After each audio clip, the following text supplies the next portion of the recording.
Has FanDuel been kicking your ass? Watch this video, and I'll show you how I've kicked FanDuel's ass to the tune of over $20,000 in the last year. Welcome to Data Driven Sports Betting. I'm A-Train Bets, and I use my brain to make bets. And in this video, we're going to be talking about FanDuel specifically. So FanDuel is one of these books that since I started top-down betting, I have had FanDuel's number. I have beaten them pretty much every month since I began betting with a top-down strategy in early 2023.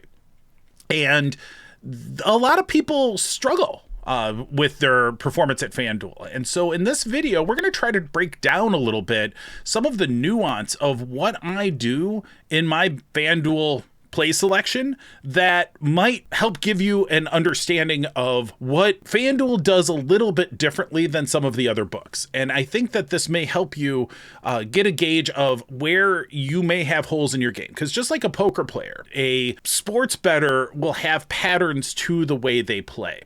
And those patterns can help or hurt you.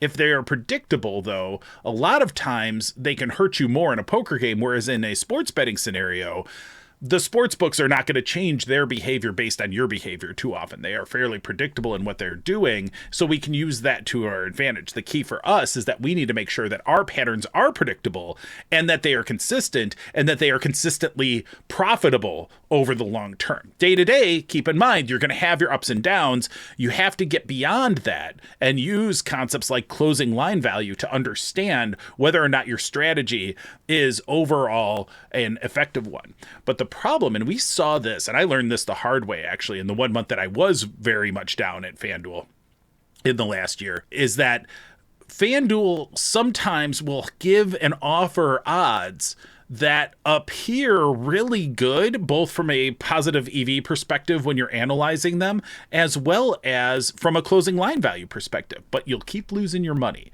And this is why we have this term that we talk about on the live stream a lot, especially called systemically mispriced markets or historically mispriced markets. And these are things that are consistently not reflective of truth.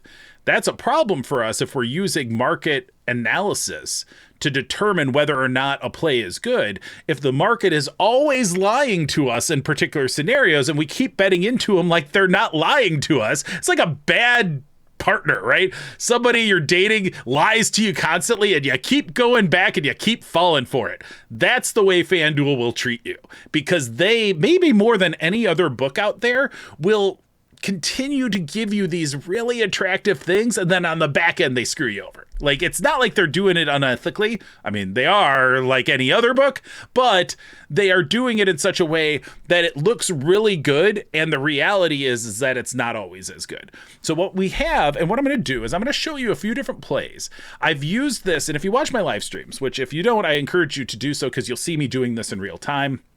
We do it at least once a day, most days. And you can watch them live, but you can also watch them later to learn the strategy, learn how I apply these strategies in my actual betting. You'll see the results and all of that. But for FanDuel, what I use, and what I use kind of across the board, are two core strategies around how I assess truth in the market. To start with, that will be a market view of the sharpness of a market, where we're looking at, giving everybody usually about a vote. Some sharper books we give a little bit more votes to. And then I use another strategy, which is what we call the sharp book strategy.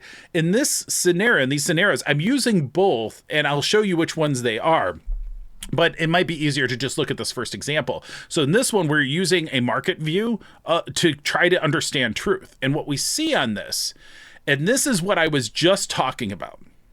This is a baseball play for Shohei Ohtani. Runs scored over 1.5 to score 2 runs. Okay, 2 runs this player needs to score. And most of the market is really, I mean, look at this. It looks like a freaking hourglass, right? It's just clearly like everybody knows what the odds on this seem to be. And then FanDuel's like, we're going to offer it at plus 200 on the over here. Everybody else is in like 150, 160 range. That's a big, big difference when we're talking about numbers, right? Big difference. And what we're doing here is we're saying, well, 3% play. If you do top-down betting, you're like, this is great. 3% play, almost 4% play. Sign me up, baby. Please don't play this. And I'll tell you why.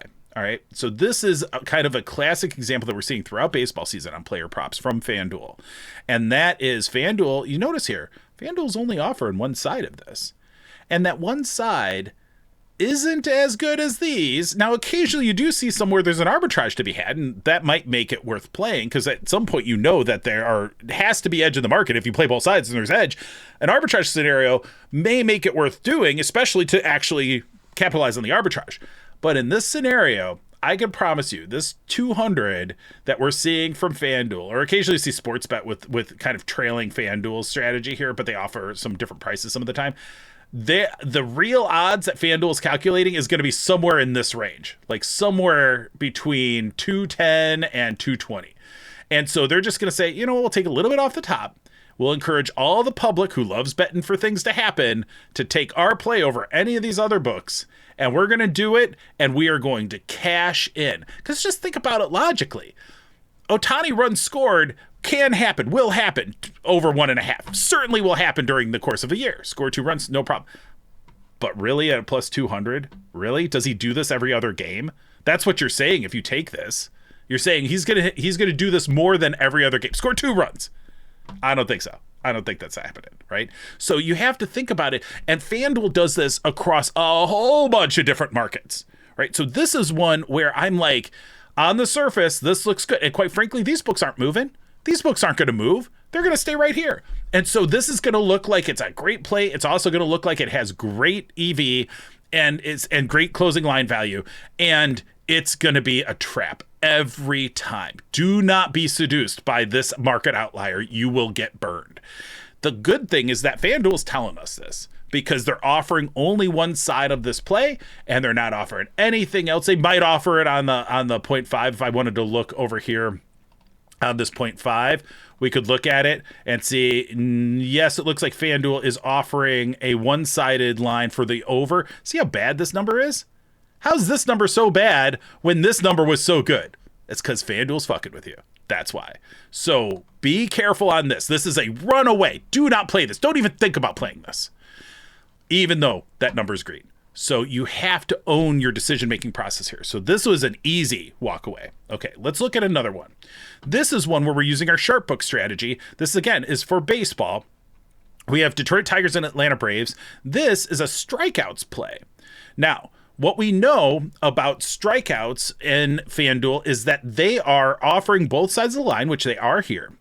This is a case where FanDuel is moving further to the left. So this FanDuel line movement, something's triggering them that in the last 10 minutes or so, they've now moved to the left. That's what this white highlight means. When you have that, then you say, okay, well, FanDuel's moving further off this market, and this plus 124 is looking pretty good. You can actually get an arbitrage with somebody down here with Dabble. I'm not sure what that is, but you see a fairly decent market. The market's fairly well aligned, but I've got 4 sharp books offering lines in this. And I see, okay, well, Circa has the lowest hold. They're going to put it where it's not going to be a great play, but the other books here, everybody's starting to fade to the left. This is one I might cautiously play for a small amount. This is one that I haven't played yet today. It's one that I would be on the fence about.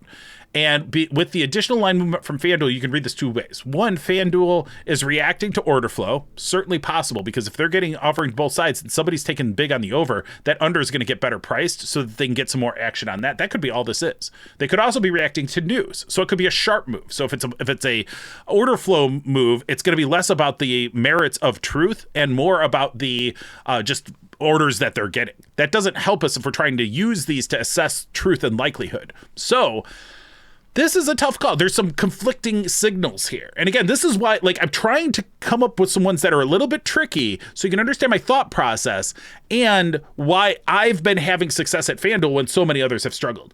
This is one where I could see playing for a very small amount, a nominal amount, if at all. I might just walk away. I'd be hard pressed to not play it though, because I see pretty decent consolidation and alignment in the market read and the broader market read beyond the sharp books. I would probably lean towards playing this for a small amount, especially because I know the underside is not the public side, and that keeps getting better. So at 2%, I'm probably playing it. I'm probably playing it for on my bankroll, $60, $80, something like that, just to dabble a little bit in. Okay. Here's one. much thinner market, right? So this is one where we have Pinnacle and FanDuel and a couple other donkeys in the market. You have very thin read.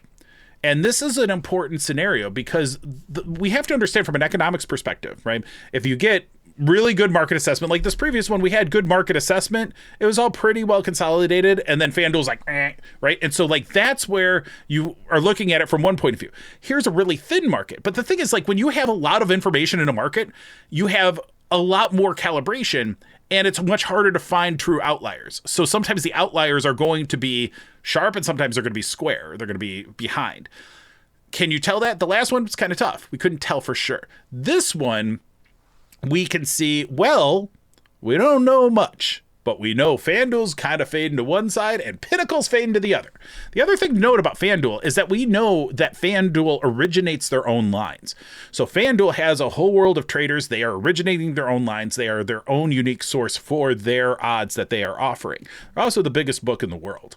So when it comes to that, in terms of like handle, in terms of especially the online gambling side, nobody gets more bets than FanDuel, right? So keep that in mind. They have a lot of information, but that information is largely public driven, especially because they will limit sharp gamblers. And so they're going to be limited on their knowledge that they're getting from the sharp gamblers, right? So keep that in mind, that FanDuel is like many of these other books, they're perpetuating a lack of transparency because they're taking most of their action from recreational bettors. Okay, so Pinnacle, on the other hand, is Pinnacle for a reason, and they are largely regarded as taking the most sharp action from anybody, and they offer generally good lines. Here's a scenario where some of the details that we can pick up in A-Train Station are actually really, really helpful in analyzing this market. What we have, FanDuel, minus 196. So this is the number we're targeting on, 3.26% on just a Pinnacle read. But there's some additional context here that leads me to a decision fairly quickly.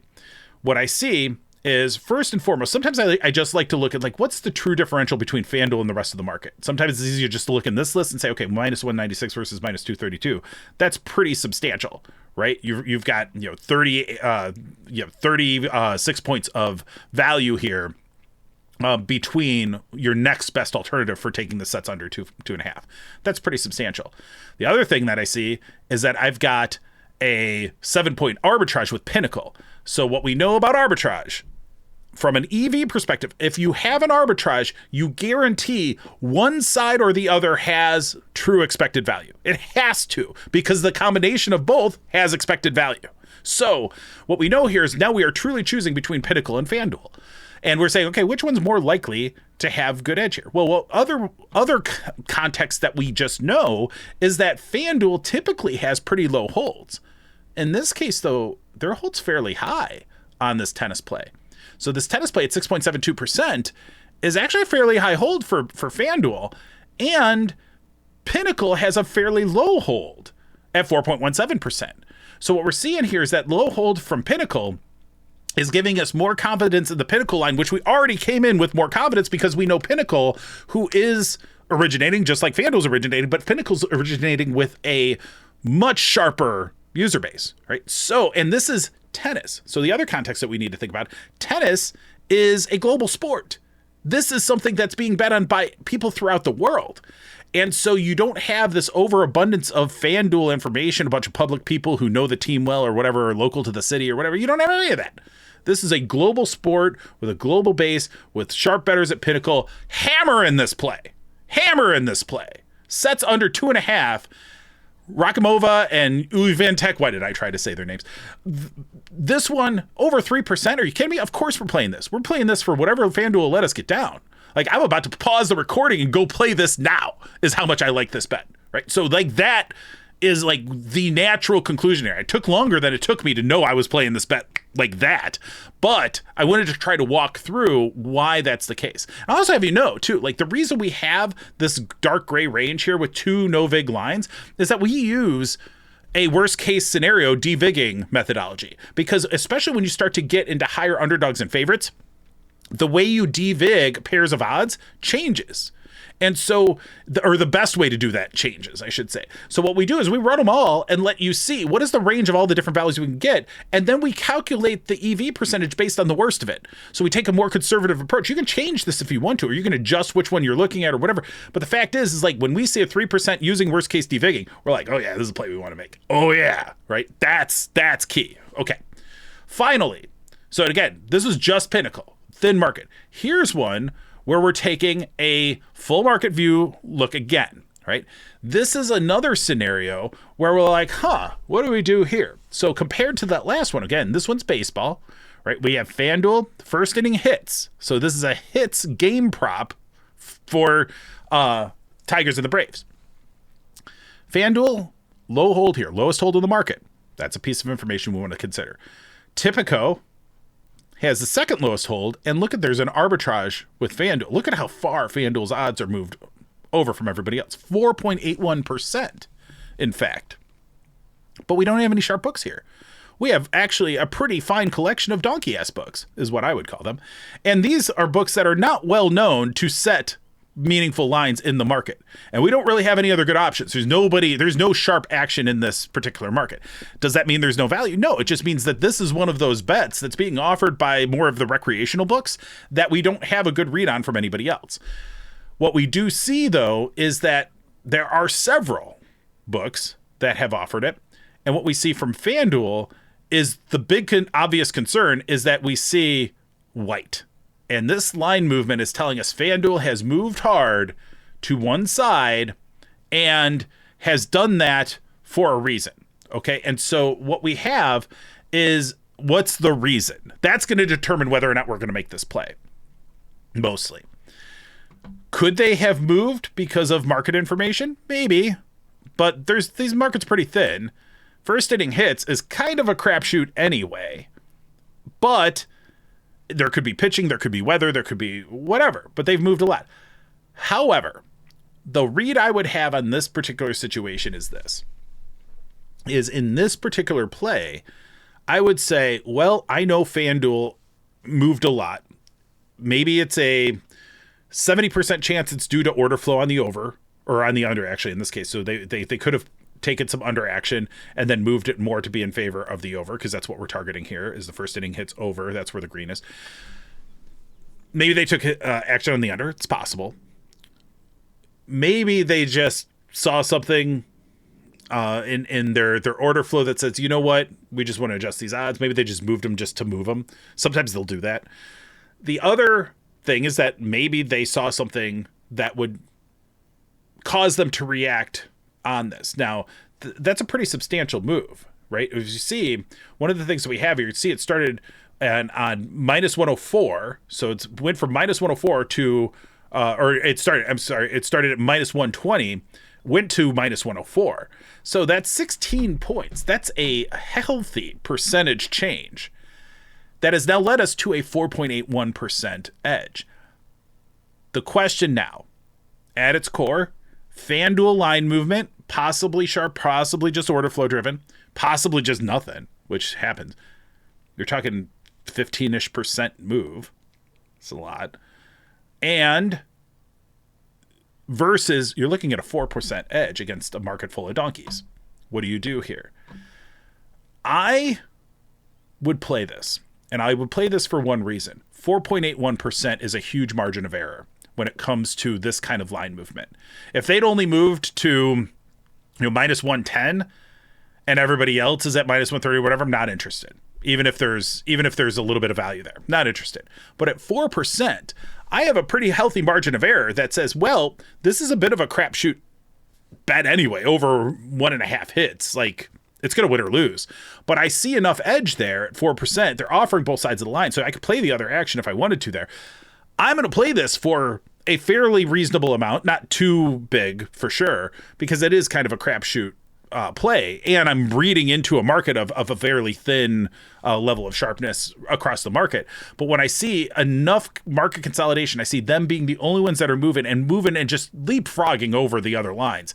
We've got arbitrage all over the place. I mean, that's a really healthy arbitrage with Tipico. And if that stays legit, if that stays there and FanDuel is rocking their lines here and everybody sits firm, I'm absolutely playing that. So in this moment, I'm playing it where it is. If I see more detail as to what happens after I make my initial read, then I might adjust that. But in this moment, I'm playing it because that percentage is too big. It's too big. I think it's worth the risk that this is a purely sharp move, given that it's that much of a market outlier. If it was 2%, not touching it. 4.8%, yeah, I'm in. So hopefully, like, these are all nuanced plays. And this was definitely not an introductory lesson. But the fact is that when you're reading markets, you don't get to decide, oh, I want this to be easy.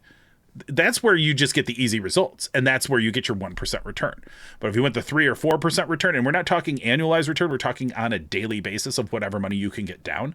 When you went the real returns, the things that lead to $20,000 coming out of FanDuel going into my bank in the course of a year, that's the kind of stuff that you need to be able to read the complex situations and not just pick the 3 that are awesome, but actually lean into some of these with moderate amounts. And that's like any investment, right? You don't go and invest your entire, bank account on a, roulette table. You don't go and say, oh, bet it all on black. You don't do that. It's too much of a risk, and it's no EV. Even on good EV plays, you want to dabble, you want to get a little bit of action down, because what's the hardest part? A lot of the time for us, it's how much money can you get down on a daily basis on good plays. I don't have a problem with the bankroll amounts of what I'm trying to bet. It's the fact that FanDuel's only going to let me bet $50 on some of these plays, right? So if I get a good read and I'm like, yes, this is what I want to make for sure, let's go for it, great. If it's one where I'm like, I'm really on the fence here, I think there's probably at least a 1 to 2% edge, I'm going to dabble into it. I may not play full beans, but I'm going to dabble into it. And that's the thing. Flex, use your poker chips to your advantage. Say, sometimes I want to go press hard. Sometimes I'm going to take a flyer on that plus 400 play that might pay off, but has a 5% EV. It's going to lose most of the time, but it's going to win enough to make it worthwhile. And so you're always thinking about the long term. You're always thinking about the impact on your portfolio in what you're trying to do.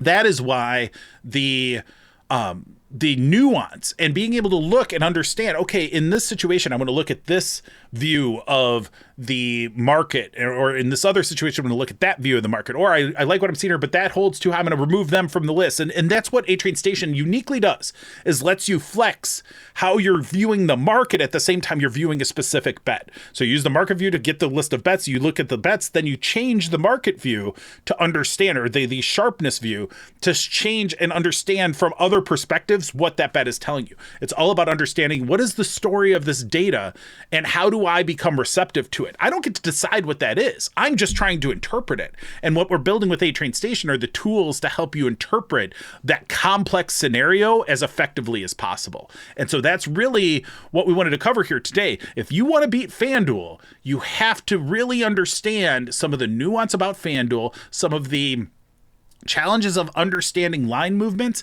as well as some of the comparison points between what FanDuel does and what sharper books do, or what a market does and when FanDuel is doing something else. Because it is not a difficult feat to find places where FanDuel is outlier to the market.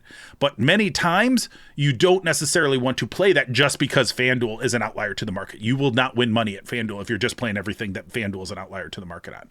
The last thing that I want to mention too about FanDuel is that you have to be attentive to their player prop rules. So this is one thing that is something that I really probably should have mentioned when we were going through that first player prop for Ohtani, is FanDuel's rules are really disadvantageous to overs. And that's where their one-sided lines are. Coincidence? No. So what's going to happen at FanDuel is with overs, typically for player overs and baseball especially, and this is true in their other sports as well, but in player props on baseball, you have situations where a player doesn't start. So say Ohtani takes the day off. At most books, if he's not in the starting lineup, all the bets are voided. All the over bets are voided. All the player prop bets for that player are removed. If you do it at FanDuel and Ohtani sits on the bench and then pitch hits later, which is a pretty strong chance that would happen, then all bets are action, which means that all those overs, even though he only had one at bat, Ohtani ain't scored twice in one at bat. I can tell you that much, right? I can tell you that much.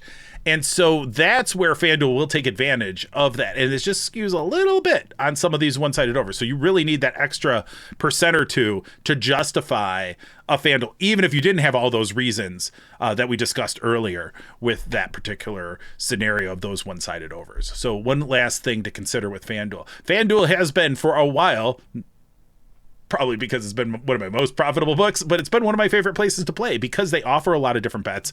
They do give us many opportunities to bet into them on good reads. And it's been one of my most lucrative books and one of my favorite books to bet at. And so while I think that I at least respect that they're trying to originate lines, they're doing their own thing, but boy, you got to be on top of it if you want to beat FanDuel. So hopefully this video will help you in doing that. If you did enjoy it, please check out my live streams, check out my other videos, check out if some of the concepts that I talked about here were confusing to you. Just know I have a ton of videos on the YouTube channel that cover all those ins and outs, all those details, and look for the playlists. There's playlists that really are geared towards any place that you might be in your sports betting journey. Those videos will help you out, help you learn all these techniques, and help you become a more successful bettor in the end. So with that, thank you all for joining. For now, this train's leaving the station. Until next time, save the units for the bros and do betting like the pros. See you soon.